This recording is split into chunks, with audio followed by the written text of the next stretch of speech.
Hi everyone, welcome to Wellness with Watson. I am your host Lacey. For those of you who don't know me, I'm an integrative wellness coach and content creator. I have been working side by side with brilliant physicians in naturopathic medicine since 2008 in the apple capital of the world, just a few hours east of Seattle. Today you're probably watching me on Band.video or YouTube or Rumble on Leo Zagami's channel. I just wanted to introduce myself so you knew who I was and had some context. I'm interviewing Leo's wife, Christy, so that she can tell her story of trial to triumph and give her testimony. My show is Wellness with Watson. You can find me on YouTube and on TikTok, or you can join my group on Facebook for Lacy Listens. To learn more about me, please be sure to follow one of those platforms, hit subscribe on my YouTube channel, and follow all of my wellness adventures. I hope that you enjoy our interview today, and if you have any feedback or you want to be on my show, be sure to send me a message at lacy@drtarawinston.com. You can find us at drtarawinston.com if you want to learn more about our naturopathic courses that you can do anywhere in the world from your home computer or your phone. With that, I will pop over to the interview and we'll get started. Ciao. All right. All right. Yeah, I was a little bit nervous. I'm usually not nervous because I'm always doing this, but all of a sudden I got nervous. So it's probably because I'm like right here and You're in the spotlight. Okay. Yeah, you're in the spotlight. So for those of you guys who don't know Christy, she is the wife and adventure partner of author, info warrior, and former Freemason Illuminati member, Leo Zagami. You can learn more about them by following their YouTube channel and Band.video with Leo Zagami. And I think it's on Rumble too, right? Yeah, it is. It's on Rumble. And sometimes he puts it on BitChute. So Awesome. yeah, so we have our YouTube and the Band.video and then the Rumble. So you can find us there. Yeah, great. And you can also I'll find be their books uploading there. there also. I'll upload, and whether you want it on the Band.video, we'll decide what you want, and then the YouTube I can upload it on there. So then Awesome. so everybody can see me there too because they watch me during the week, and so I don't think they know me that well because I do little things, but I don't really talk about my book or anything. I've done a couple of interviews though, so. Yeah, I was watching a few of them. They're pretty cool. I watched one of them, and then I watched a few with Leo, and they were very interesting. There we go. That's better. Sorry, guys. I'm new to this Zoom thing. We're both kind of having troubles, so bear with us. um, and we are live streaming to YouTube, and this is pretty cool for me because I'm a chicken nugget, and I have I have a relatively large following for just a regular person, but this is really special for me because I've been following you guys for quite a while now, since I think 2019 when Leo first came on InfoWars. And I'm wearing my InfoWars shirt today. One. Actually, I have You that do? one. Oh, I love it. Oh, Yeah. actually, it's a little bit like that. It's a little different than that. But I cut off the sleeves and I cut off the neckline of it. But they gave that to me at the InfoWars studio when we went. So That's, yeah. I think my husband has that same shirt. It's The cool. men's. They're nice shirts. We can talk about that. They're nice shirts and very wearable and very durable. Yes, they are. So I thank you to Leo for always being so brave enough, and to you for you guys for being brave enough to speak up and out against this, because I have myself been pretty vocal in the movement against pedophilia and child human trafficking and all this stuff, and people, you're painted a pariah when you come out against them. And even locally I had an issue here. I told you a little bit about that. Just really, it's sad. I don't even know. I can't wrap my mind around it at all, how anybody could It's a support very these special people. person to put themselves out there. You have to find this kind of strength within, and that comes from God, of course. And so the strength from it within comes from God, and that God gives you the power to do these things, and you don't have fear. Like I've done these things with Leo, where I have been really, really brave. But I don't feel brave when I'm doing it. I feel pretty humble when I'm doing it. It's just, I don't feel like I'm strong woman doing it, but I do it. The fact is I do it. And it's with the strength of God, and only with God, that I do the things that I do, and that I survive the things that I survive. And I'm smiling because I'm not silly and stupid and a stupid little girl. I'm smiling because I'm happy, because I have God inside me, within me. He walks beside me every day. And I want to spread, that's my thing. I want to spread God. I'm not a preacher, and I'm not going to push I don't have a religion. I can't say I'm spiritual, because I was in the New Age movement for a little while. And that's all spiritual. And I'll say I'm not spiritual. I have God. I believe. I'm a believer. So that's it. And everything that I see that you are too, because you can feel the light of God on you when you speak the truth. So I that's want it. to ask you about that, about your testimony. So I had reached out to you and I was talking to you about crystals recently because, as you know, I work in naturopathic medicine, and I've been on my own journey to finding God and being a Christian, and I started diving back into the crystals and stuff again. And I messaged you and you're like, read my second book. Well, I read your second book and I just have to say thank you. Because what happened was I was going back to my old habits and using my tarot cards and my crystals, and your conversation triggered me to dig deeper into the dangers. And I watched part 36 of your guys' show on witchcraft, and then I met up with one of my friends and my mentor. And at the end of your first book, there's a Psalm 27:1. My friend suggested that to me before I read the end of your book. And Wow. yeah, and I got chills. I read the end of your book. That's great. That's awesome. Yeah, and so I wanted to ask you. God works through us, and he bring. I have to share something too that happened to me last night. And it has to do with what you just said about how you kind of needed a confirmation, and maybe you get it from someone else also, but that's how God works. He works through people to give you these kinds of confirmations, or he'll work through, like, he'll give you an experience, right? And then that experience, what you learned from that, will come back to you at another time. And you'll, like, for me, I don't hear, but I feel like, oh, this happened to me before, and so that's how I learn, through my own experiences and how I grew. I learned more about myself, and God helps me to learn more about myself and how to do better, because we all make mistakes. Even if you have God, we're all human, so we make mistakes. So I certainly make a lot. But on to what happened last night. So we went out to dinner. I live in California. I live in Palm Springs. Actually, we don't go out that much, but there were some Italians that came into town visiting, and they were here in LA at the expo. It's a new age kind of thing, and people go there and they sell books, they sell crystals, they sell all kinds of stuff. And so she was there for 5 days, and then they came here, and then they were going to go to Las Vegas. So anyway, she came, and when she came in the restaurant, when the first time I met her, I realized that, okay, she's new age, right? But I don't ever say anything. I mean, if it's grooving with you, that's your business. You do what you want. I don't tell anybody what to do, and I'm not going, because I've had too many people. When I was doing the new age stuff and I wasn't ready, there was too many Christians coming in saying, how dare you? Are you a witch? Judging me. And I don't need anybody to judge me. God can judge me. That's it. I'm nothing in front of God. So, and I'm very humble. And so, I know that, and I know I need a lot of work, and I'm ready for God to teach me, but anyway, anyway, they were there at that expo, and she wasn't feeling very well.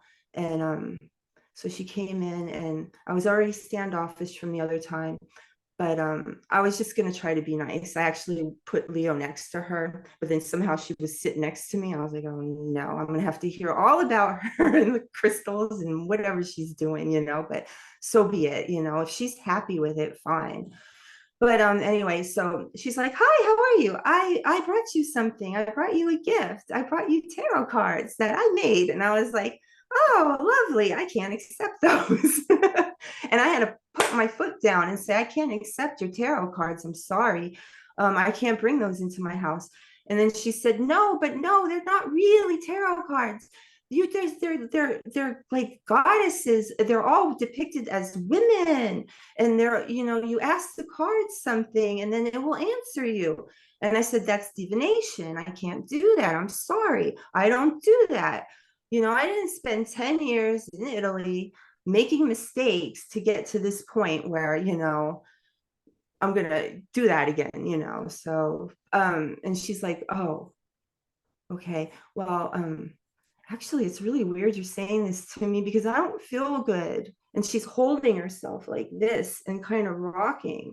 And she says, I spent 5 days in LA and I felt like something was like over my heart. She goes, and all I could see was all the negative. Everybody was fighting with each other. Everybody was angry at each other. And I just feel like it was just sucking me and sucking me and sucking my energy. And I've been just feeling this. And it's just so weird that you're saying this to me now. And I just felt so relieved. And so for the next hour, I gave her all of the whole rundown on what she doesn't need to do. Oh my gosh, that's incredible. God was working through you. Yeah. So That's yeah. incredible. So I want to I was know. happy that that happened because I don't want to feel like I don't want to say anything. I don't tell anybody. I really do not tell anybody what to do because I don't like anybody telling me what to do. So you know that's it. Yeah, girl. Yes, absolutely. I think that's incredible. And it's funny you're talking about the tarot cards because I told my husband last night that the hardest thing for me to throw away is going to be my cards because I have these, I started throwing away all my books. I've started throwing away all of my stuff, and I had these crystals and my cards and my altars I'm dismantling because I normalized witchcraft in my life and I've been doing it since I was 15.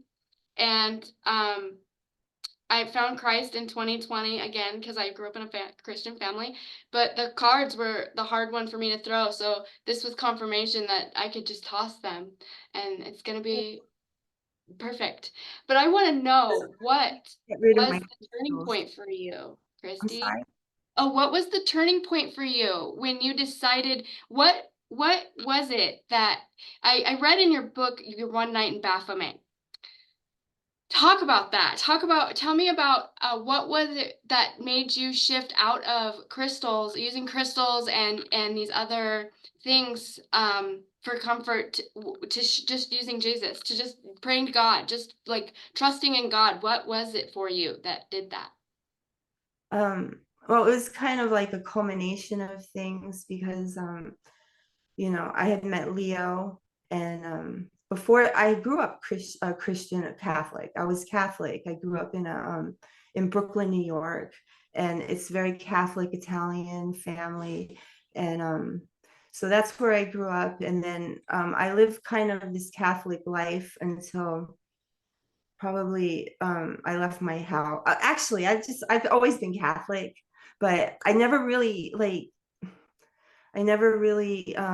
studied the Bible or anything like that. But I always felt close to God. And when I was around the priests, I actually had good experience in the Catholic Church with priests. I felt very nice with the priests. I was never molested or anything like that. So, I mean, I was lucky. So, but I don't know, I felt comfort in the church when I was around like the priests and stuff. I felt fine. And even the nuns, they were fine with me. Leo has another experience with that, but for me, it was fine. And everything was fine. I had a really rough childhood. We grew up very poor, and my family moved around a lot because my father was enlisted, and so we moved from state to state, and then we moved overseas and we moved to Germany. So I had a whole experience living in Germany, which I loved as a kid, and I actually appreciated it. And even as a kid, I had this like I don't know. It was just weird. I had this close connection with God. I didn't have a lot of friends, and I never had a lot of friends. I usually was very introverted, and actually I was bullied a lot when I was a kid. I was bullied in high school. I was bullied well, when I went, and I was bullied especially in junior high school. I was bullied in elementary school. Now they bullied me, but like I would always stand up for myself, but more often than not, I took myself out of the situations and I just like kind of hid from people. And so I felt like I hid a lot and stuff like that. And I was also plagued by all the horror movies of the 70s. So, you have like all these things like, it was hard growing up. It's hard for all of us growing up. So when I talk, you can't talk. Is that how it is?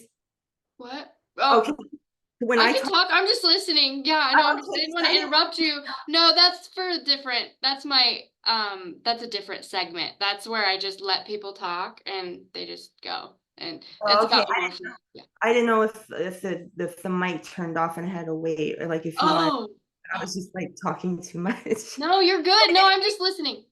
So I grew up and I had a rough childhood, blah, blah, blah. We moved to Germany and then we moved back to America after we were living there. And I was about 12, turning 13. It was really a hard time. And my mother and father divorced. And I went with my father to New York, and my mother and my sister stayed in Colorado. We were living in Colorado. That's where I was. That's like we were born in New York, but then we moved all over the place, and my family always went back to Colorado. So that's kind of where in the United States I was from, was Colorado. So yeah, so my parents divorced, and that was really hard, and I didn't get along with my stepfather. And then I was moved to New York, and in New York, I missed my mother, I missed my sister. It was the first time we were all apart. My father was having problems because he had PTSD because he was in Vietnam. He was a tunnel rat in Vietnam, which is Oof. one of the worst jobs you can have. And so he carried a lot of the PTSD with him. And it could have been the reason why my mother and my father broke up. But I really heroed. My father was my hero, and I went with him and I stayed with him, and he was really my hero my whole life. Um, he always like made me feel really good about myself and told me I was smart. He told me I was smart all the time, and my mother did too. But anyway, being in New York and not having my mom and my sister, and then we stayed for a couple years and we were pretty happy there. And then my dad announced right before I was going to go to high school that he was going to move to Florida with my brother and leave me there. And I begged him to go, and he said, "No, Christy, it's going to be hard living. And I don't know, you're a girl and you need to stay here with grandma." And so I was like, "Okay, I'll stay." And I mean, I was just heartbroken when my dad left me. My heart just literally broke. I took his pillow and I cried with it every night. I was really sad. So anyway, in New York, I had to start high school, and probably like within the first couple of weeks of high school, I was walking home from school, and this kid, he sat like in front of me or behind me. I forget if it was in front or behind, but it was in one of my classes, and he was really cute. All my friends liked him, and I passed his house, and he said he lured me up into his house, and he tried to have sex with me. I was a virgin. I had not even kissed a boy before, and so Mm. I got mad. Oh, I got mad, and so I basically kicked him off of me. I fought with him a little bit, kicked him off of me, and ran out. And so I was pissed off. I was angry. I went home and told my grandma, and she was so upset. And she's like, oh my God, you were raped. Oh my God. And so, she was so upset. I said, "Okay, just forget it. We're not going to talk about it anymore. We're just going to forget it. And I'm going to move on." And so I tried to move on, and I tried to go back to school, and it just was not happening. And, I don't know, there's something that comes over me. And if I'm not going to do something, I'm not going to do it. And so I was only 14, And I refused to go to high school. I refused. I absolutely refused. I don't know how I did it, because the truant officer was always after me, but I didn't care. I did what I wanted. My father was gone. Everybody was gone. So I was like, hey, I bought a pack of cigarettes. I'm like, this is it. It's me now against the world. Bought a pack of cigarettes. This is it. So I really, those cigarettes were my friends, because I didn't have any friends. And so I would go in the backyard and smoke cigarettes and think about my father in another life in Florida. And here I am in New York. But New York was cool, so I was like, ooh, I'm gonna have fun. So I did. I had a lot of fun. I did a lot of drugs. I did cocaine. I tried everything. I tried I was in a crack house with this kid named Willis. I mean, you wouldn't even think that about me, because I'm all like this, but I have some seriously hardcore. I know what the bathroom of a crack house looks like.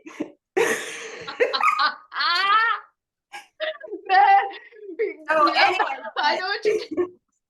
So anyway, okay, so then I was going out, I was very promiscuous, going with a lot of men, because we all know that when you don't have your father anymore, you find comfort in men. And of course they were all older. It's just a scenario of what you hear when people go through these things.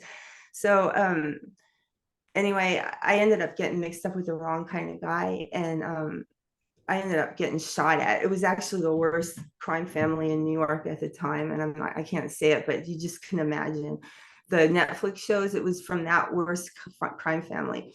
So anyway, my mother came and got me, and I left. I actually got shot at, and this is all in my book, by the way. I wrote all these stories in this book, this one. So, but On Amazon. You guys can find it on Amazon, you guys. yeah, you can find it on Amazon. So then my mom came and got me, and I went to Colorado, and that was really like horrible, because I was so used to having this freedom, and you can't give. I was there for 3 years on my own. I managed for 3 years, and somehow, I don't know, it's like through the grace of God, because I should have been. There were so many times I was walking, I hung out with the worst probably gangs in Brooklyn. I hung out in the Puerto Rican area.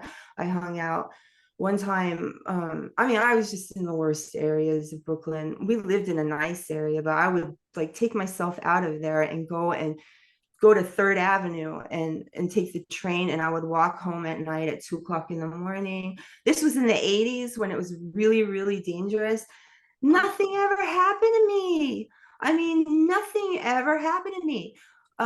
It's just through the grace of God I realize it now, because I shake my head when I think of all the things that should have happened to me that didn't happen to me. I also never got addicted to any kind of drugs as soon as I left New York. I never did it again. I've never done drugs in my life. So just during that time, I don't feel like marijuana is a drug. So I mean, that's separate to me. Yeah, it's Yeah, plant medicine. yeah, that's medicine. And alcohol is a tricky subject, but yeah, I haven't done anything like that. And I think that's a freaking miracle, because I watch my whole scenario should be like an intervention, and I should have just ended up like really bad. I mean, this girl that had no education, and when I went to Colorado, I continued this thought form. I was like, you are not telling me what to do. And I had the real Brooklyn attitude about it, plus the mafia attitude on top of it. So I was like, oh, you're gonna do this to me? I know people, I have you killed. I was like that. So so it's just whatever. I was just a kid, stupid. So I ended up being in Colorado for a little while. I didn't stay with my mother for more than a couple months, and then I left and went on my own. I went to beauty school and I only agreed to go to beauty school. I would not go to high school. I had to go to a psychiatrist, and the psychiatrist tried to analyze me, and she couldn't really analyze me. She's just like, well, did something happen to you that makes you feel like you're so much, older than all these other kids? And I said, yeah, I've been hanging out at Studio 54, I've been hanging out at the Palladium. I've been on my own, making my own way. My mother never sent me any money. So, I had to find a way or make a way. So that was it. I was on my own, and I'm just going to continue on my own, and you're not going to tell me what to do. And that's it. And so, and I was always really smart. So, even though, I stopped going to school, and we'll just say it's ninth grade, because that's where my education ends, is at ninth grade. I'm a high school dropout. But I speak 2 languages, and I'm fluent in Italian. I learned it when I was 40, so that's not easy. It's not easy to learn another language when you're 40 years old. So it was hard, but I did it, and I'm proud of myself now for doing it. And I'm proud of everything that I've done, and I won't let anybody put me down. I'm learning not to take these criticisms that people throw at you, because I'm not used to being around such rude people. And I don't think they should be so rude and say such rude things, because I would never do that to them. But whatever. So people are what they are. So Yeah. Anyway, okay. So I told you I talked a lot. So let me just finish this. No, you're good. So where did you shift? I was going through my whole thing. I'm up to but I need to fast forward this thing. Yeah. Anyway, I got married. I had 2 kids. We moved around because he was in the Marine Corps. That marriage ended up not that great. Then it ended up terrible, because we got married when we were 19 years old. So I had my first son when I was 20, and my second son when I was 23. And then yeah, I moved around. I was married for almost 20 years. I was a Marine Corps wife, and I supported him 100%. He was an air traffic controller in the FAA, and he was a manager, and he couldn't have got there without me. I got him there. I helped him. I just I would help anybody that was with me, like I helped Leo. So anyway, so then the marriage didn't work out, because a bunch of stuff happened that I wrote about in my book. He became an alcoholic, and so I don't know, it's things came together. It's is my dog is probably upset. Is he upset? Oh, Is my dog? Oh, he's that's Leo. He's creeping. He's yeah. Leo's creeping. That's okay. It's okay for Leo to creep. I have to say, I'm paying attention here. Yeah. I met So Leo eventually. Eventually I met Leo. I decided to get out of my marriage, and I met Leo through the internet. We met on the internet. There's Rambo. Oh, you can't put him here. Oh, how old is Rambo now? 20? He's 16. Oh, okay. He's Wow. almost 20 though. Yeah. He's been with me since the beginning. So anyway, I decided with my son, my older son, he joined the Marine Corps and had left home. So I was like, okay, he left. So then I had been wanting to leave my husband a couple times for a while, because he was really a fuck up. But so, and you're distracting me. I'm trying to, when we met each other more, but it's taken a long time. So we met each other because we met on the internet, and it was love at first sight. I felt like I was looking for him my whole life. I felt like I was looking for him when I was in New York. I would look for all these guys that looked like him. I went out with this guy that reminded me of Scarface, because it reminded me of him. I was always going after DJs because he was a DJ. Me and him were connected from birth. I mean, I feel like we were connected, living separate lives from birth. So then when I knew when I met him, it was like, dun, dun, dun, this is trouble right here. You're going to change your life forever. So I deleted him. And I said, I ain't going there. And then I ended up adding him back, because he found somehow a way to talk to me. He's like, what's up, girl? Why you delete me? And I was like, okay. So I added him back. And it was just, I was giddy and happy, and it was just love, love, love. And I went to Italy, and I talked with my youngest son. I said, look, you can spend 6 months with me a year, but you're going to have to live with dad until you finish your high school. And he agreed with me, and he's like, Mom, you have to go, because he's like just this incredible kid, he's a man now, but he was just this incredible kid that gave me so much strength from my son. So I went to Italy, and Leo's in his own thing. He's got his own thing going on, and he had his own thing going on, before I got there. And it was still going on when I got there. He had just been arrested for espionage. His son was taken away from him, and his ex-wife had gone against him and reported him to Norwegian police. He pretty much lost everything. And I had left everything behind when I left Colorado. I left with a suitcase. So, and I'd done that a couple times in my life where I've left everything behind and just said, fuck it. And I can do it now. I can go with a suitcase. I'm not attached to material things. Even though I seem like I am, because people think I'm superficial because I wear red lipstick. I'm not.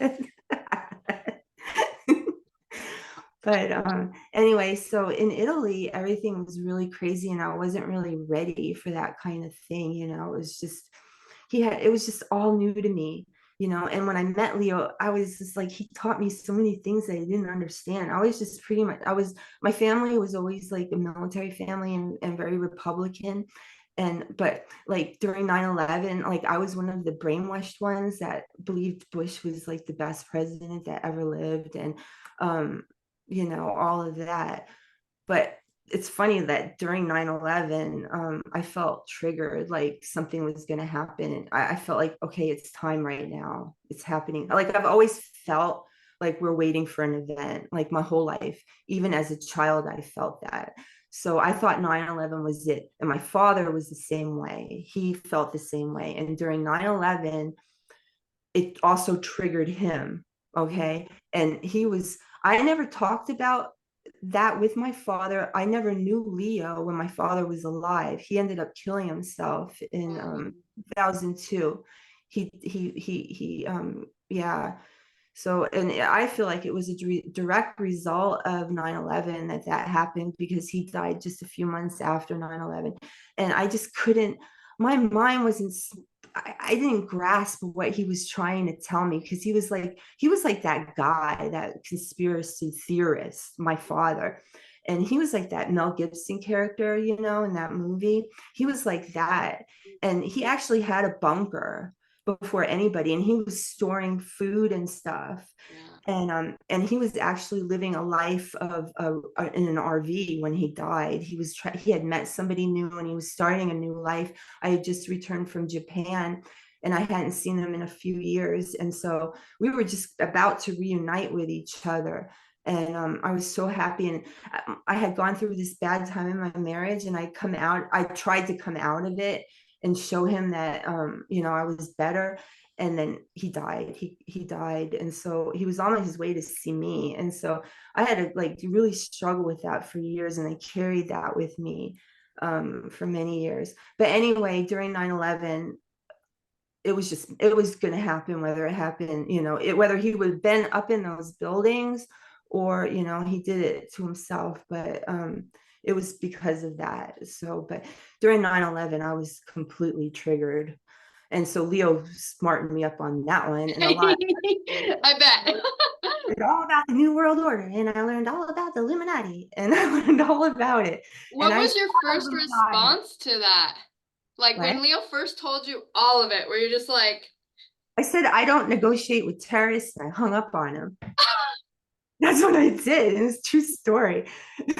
And then he called me back.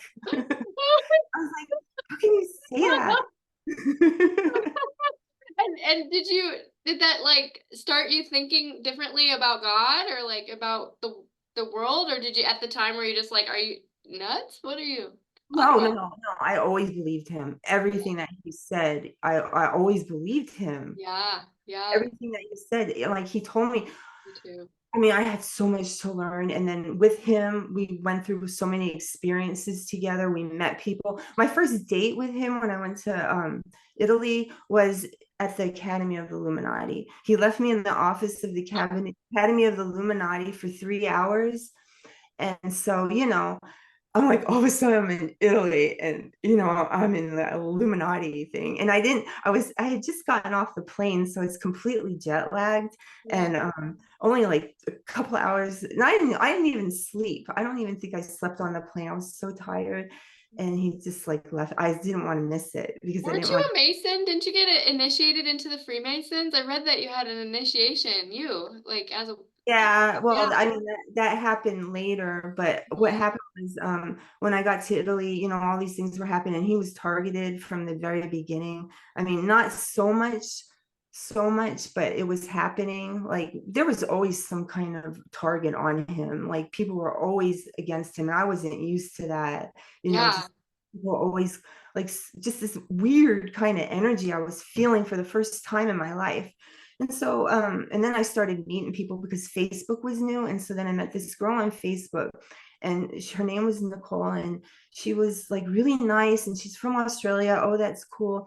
Oh, she's into new age stuff, and she's into chakras. And she says, oh, I'm going to send you this gift. And I thought it was really nice of her. And so she sent me crystals, and she made like this chart, and it had like a body, and it told you where to put the crystals on your body, and then you are to meditate and with these crystals, and then whatever happens, you're supposed to whatever, I don't know, even know what was supposed to happen. So anyway, I started doing that, and boom, it was like, oh my god, everything just started happening. It was like I opened up a door, and whoosh, everything came in. I started seeing past lives. I saw all kinds of stuff. I saw things that happened to me.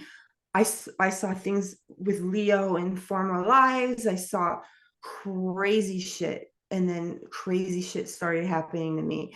And it was all bad. I mean, just, it was just, it was illness. It was, I wasn't feeling good. I was always very, very healthy. I started to not feel good. My health just really suffered. And I was young, I was 38 years old, and my health started to suffer. Um, and then the more I was doing that stuff, the more I didn't feel God like right here anymore. I didn't feel him. And I kept wanting to feel God, and he's like, he's not there, but you don't realize that you're not feeling God anymore. And the more you're doing that stuff, the more God is just moving away from you, moving away from you. But he's not moving away from you. It's just that he's so high, but you can't hear him because you've taken all of this stuff and clogged up the interference. So basically, you're taking all of this stuff and just messing with your connection with God, and you do not want to do that right now. And so don't do that. All of this stuff is really bad, and I didn't realize it. I shaved my head. Okay, so I shaved all my, it's not funny though, it was terrible. I shaved my head, and I wouldn't leave the house, so I wouldn't leave the house anymore. I became an introvert. Like I didn't go out, because I didn't want anybody to see me because I was ashamed, and so the beginning of Leo's whole expose, his books and everything, you never see me. Yeah. You Yeah. never see me. I was there. I didn't just show up. I've been there from the beginning, and I was there. I was there with him doing all the books. I was there with him fighting all the fights. I was there with him standing up to all the people that I had to stand up to. I'm a strong woman, and I don't have to prove that to anybody. I prove it to myself every day in the things that I do. Yeah. And you And provide strength for him and a shoulder to but lean I on didn't while have those attacks are going on. when I lost my hair, I mean, and I lost my beauty, because it was not only my hair, okay, it was my skin too. So God took everything away from me. He took away my beauty. He took what I knew. I mean, I knew myself for how I looked, and then all of a sudden I don't have that anymore. And I did it to myself. Nobody did that to me. I did it to myself. And I see a lot of people shaving their heads lately. I I know do. a lot of liberals. I see a lot of people with shaved heads on the left. And it makes me remember how I was feeling during that time. And I'll tell you another thing. I wore wigs and stuff during that time, so I didn't never let anybody see me like that. I always put my best foot forward because I always want to be my best in front of God, because I feel like I'm representing God when I sit here. So I'm just trying to do my best, and Leo was the same way, and I've been like that since I'm a kid. I've been always trying to be my best, do my best, try my hardest, do my best, and whoever's with me, I try to do that for them too. So when I got with Leo, I try to, help him do this, do that, do the books. I was the one that, I don't want to say because it's his books and he wrote them, but I'm the one who got him there. So we went to Japan together because I had a modeling assignment. So I mean, that was the first books that he made was with Benjamin Fulford, and that was because of me. So screw you, InfoWar, ban that video if you think I'm just sitting here and I'm a dumb blonde, whatever. No. No, that's why I asked you to come on my show because I've been watching you guys and like I watch you on Facebook because you live stream and so you guys will pop up and I love your dynamic and it's just so beautiful to see him teach what he knows and you support him and it's just a really cool thing to see you on the other side of after I read your book all of the different things you've been through. I mean, you guys have been through a lot and it seems like your life has calmed down a little bit. Is that accurate? Yeah, well, when we left Italy, it calmed down. It did. I wouldn't say in 2021, I probably had my most profound spiritual experience in my life. And I haven't talked to anybody about it. I haven't written about it because I haven't been able to write about it because I don't know how to write about it. I died basically, and I came back.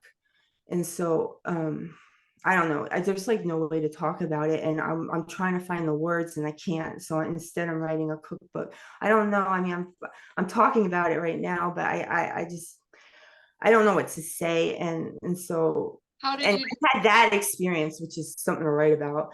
But yeah.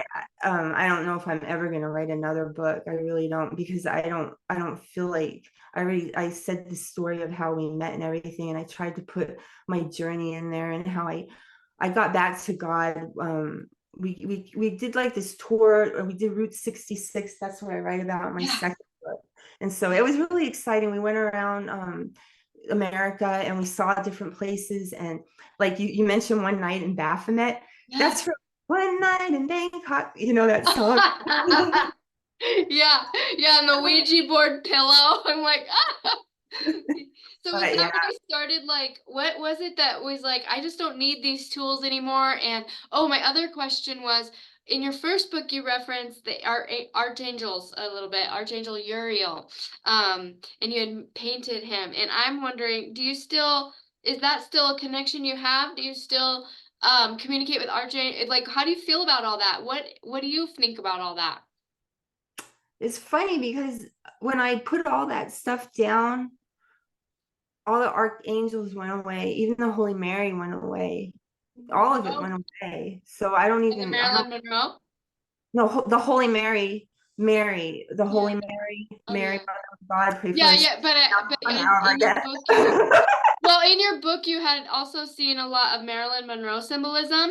Never freaking goes away, this Marilyn. She's stuck all the time, like around, and I don't know.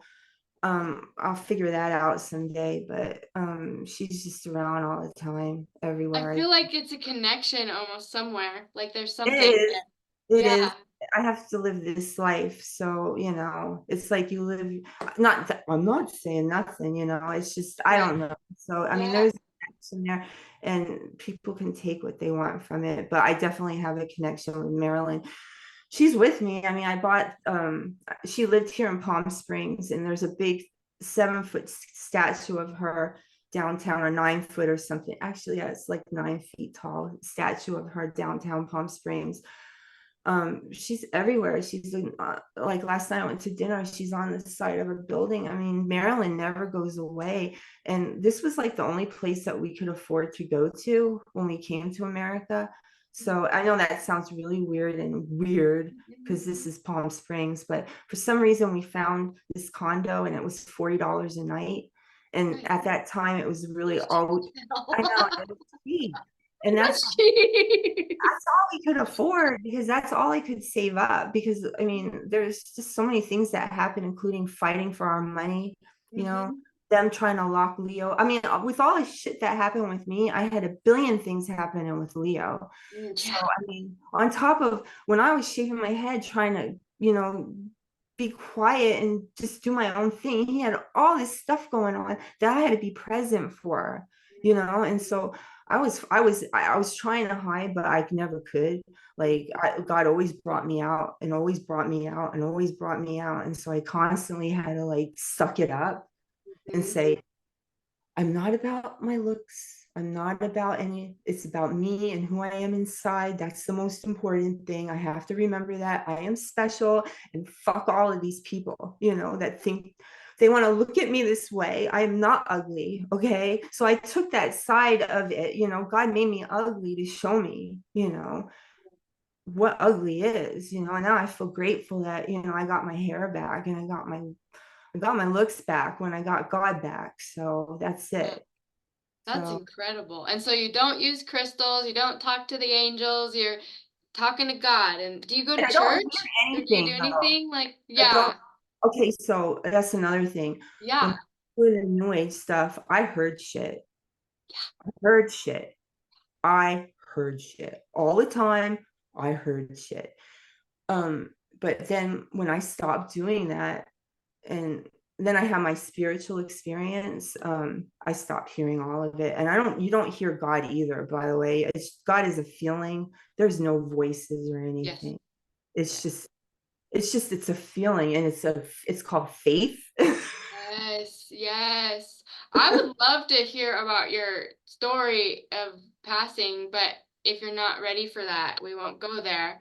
But I would encourage you to write a third book because at the end of your book, I noticed that you had written it right before 2020. And a lot has happened since then. So much has happened. And I think that I'm gonna encourage you to do that because, girl, it's so important to have a voice alongside. Leo is the man, absolutely the man. He's got all. I mean, like I was reading his book last night, Volume 9, and I'm like, dang, this guy is just. He He's just so knows smart. He's so everything. He just and it's like really cool for me as someone who had been diving to the occult since I was like 15 to find people that actually understand because people don't get it and they think you're crazy and it's like no you and that how I knew this is crazy, this is how I knew that 2020 was a scam. Fauci went up and he was talking on the first press conference and he did hand in coat to Jim Acosta. And I saw that and I started screaming at my husband. I'm like, this is all bullshit because I just saw Fauci do hand and coat. I don't even know who Fauci is. I don't know none of this. I just like am home from work right now watching this and here Fauci is doing hand and coat. And that is how I knew that everything was crap. And so I started going back down the rabbit hole and found Leo and like well I refound Leo because I've always heard him on InfoWars in 19 but I think is when I saw him the first time. But it was crazy. It was just crazy. It's like, oh my gosh, it's so refreshing, and that's why I was so excited to see you on Facebook because I was like, these people speak my language. They don't think I'm crazy. Like they wouldn't, like it's not crazy. Not Isn't crazy. I that? know that we have to wrap up. We could talk forever. You and we're both Gabbies. I do. I do talk a lot. So I do too. I do too. I, I do I, too. That's why I love you, and I love how you pop off at stuff like in your book.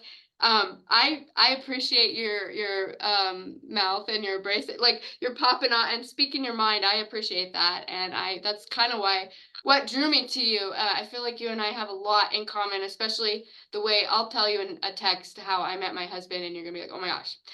I have a question, and I don't know. I'm dying to ask Leo a question, and I don't know if he would answer it. you can ask some questions because I kind of like I went off on a tangent for a while. So No, that's what I want. That's what this whole show is all about. Lacy Listens is about the hero's journey, and that was your hero's journey. And I do, it's all I about don't feel like a hero though. I don't know. I don't feel like you. I've done anything to be one. Maybe I say myself. We I all have a hero's journey, Christy. We all Okay, have we one. do. We Okay. all do. The hero's journey is just from transformation, from trial to triumph. Okay. Well, I definitely did that. I did have a trial. Um, I'm still trying to reach the triumph.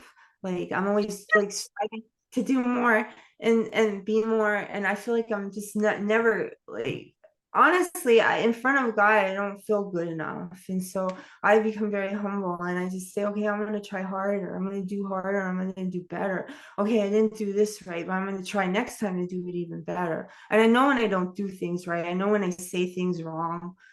I just know it, and then I know what to work on and how. It's hard. It is really hard. It's It a is work in hard. progress. We all are, and that's the whole point of what I'm doing is to teach people that and to teach people to look at their life. It's not um I love that you're humble, but don't put yourself down in any way because you're incredible and you have triumphed and look at where you're at from where you've come. I mean, come on. It's amazing. It's incredible. Your life story is absolutely incredible and own it. And you're beautiful. And you are a central part to what Leo is doing. Without you, he might not be able to hold the No, capacity of the you world wouldn't. that has You got. wouldn't. You wouldn't be able to do what he's doing. Ex- He wouldn't. So Own that and love that and just be proud of yourself and be proud of what you I guys am have proud of created. myself. I am. I am. I don't Yeah. know. It's Maybe okay. It's I'm always okay. gonna be humble. I'm always gonna be like this, and I'm always gonna be. Maybe I'm just Opus Dei. I don't know.